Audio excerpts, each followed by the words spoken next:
Good morning বন্ধুরা, তটিনী রান্নাঘরে আপনাদের সকলকে জানাই সাদর আমন্ত্রণ। আজকে একটা খুব জনপ্রিয় আমি রেসিপি নিয়ে চলে এসেছি, সেটা হলো পটল চিংড়ি।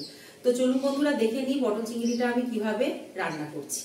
চলুন দেখে নিই কি কি উপকরণ আমাদের লাগছে। এখানে আমি 10টা পটলকে হাফ হাফ করে কেটে নিয়েছি। এখানে 4খানা আলু আমি ডুমো ডুমো করে কেটে রেখেছি। 250 গ্রাম বাগদা চিংড়ি আমি এখানে নিয়ে হলুদ আর নুন মাখিয়ে রেখে দিয়েছি।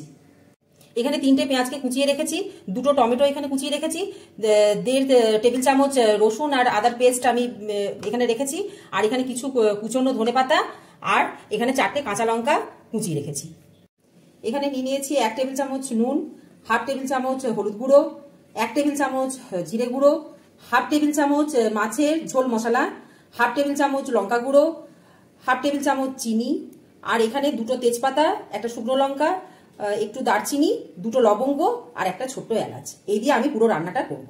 তো আমি কড়াইয়ে সর্ষের তেল নিয়ে নিয়েছি। এবার সর্ষের তেলটা গরমও হয়ে গেছে, তো এর মধ্যে আমি চিংড়ি মাছগুলোকে ছেড়ে দেব। তো আমি চিংড়ি মাছগুলোকে ভেজে তুলে নিলাম।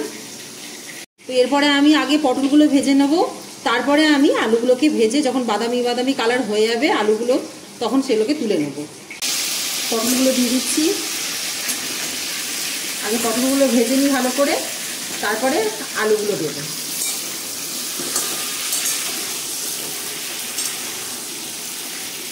দেখুন আমার পটলগুলো ভাজা হয়ে গেছে। এরপর আমি পটলগুলো তুলে নিয়ে আলুগুলো ভেজে নেব। এরপরে আলুগুলো আমি দিয়ে দিচ্ছি। আলুগুলো বাদামি বাদামি কালার চলে আসলে তুলে নেব। এই আলুগুলো দিয়ে দিলাম। দেখুন বন্ধুরা, আমার আলু আর পটলটা ভাজা হয়ে গেছে। এরপরে তেলে আমি দিয়ে দিচ্ছি, গরম তেলে দিয়ে দিচ্ছি 2টো তেজপাতা,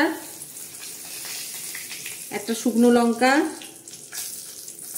একটুখানি দারচিনি, 2টো লবঙ্গ, একটা গোটা এলাচ।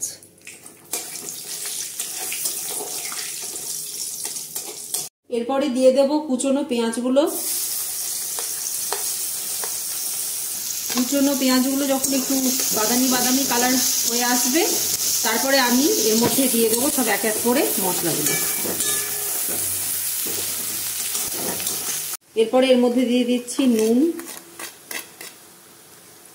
হলুদ গুঁড়ো, জিরে গুঁড়ো,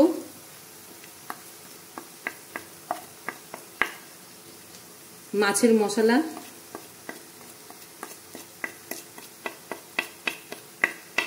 আগে আমি একটু গরম তেলে চিনি দিয়েছিলাম, আবারও আমি আরেকটু দিয়ে দিচ্ছি।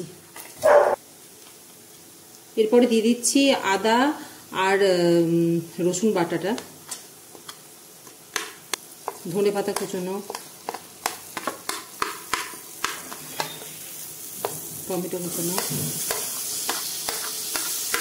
লঙ্কা কুচনো। এরপর আমি একটু নেড়ে নিচ্ছি। লঙ্কার গুঁড়োটা দিয়ে দিচ্ছি এর মধ্যে।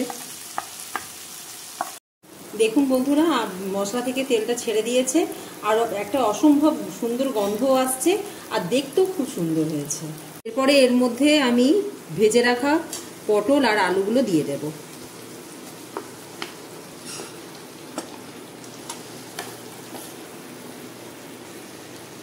এবার একটু মিশিয়ে নেব এইগুলো। মশলাটা দেখুন কি সুন্দর পটল আর আলুর মধ্যে মিশে গেছে।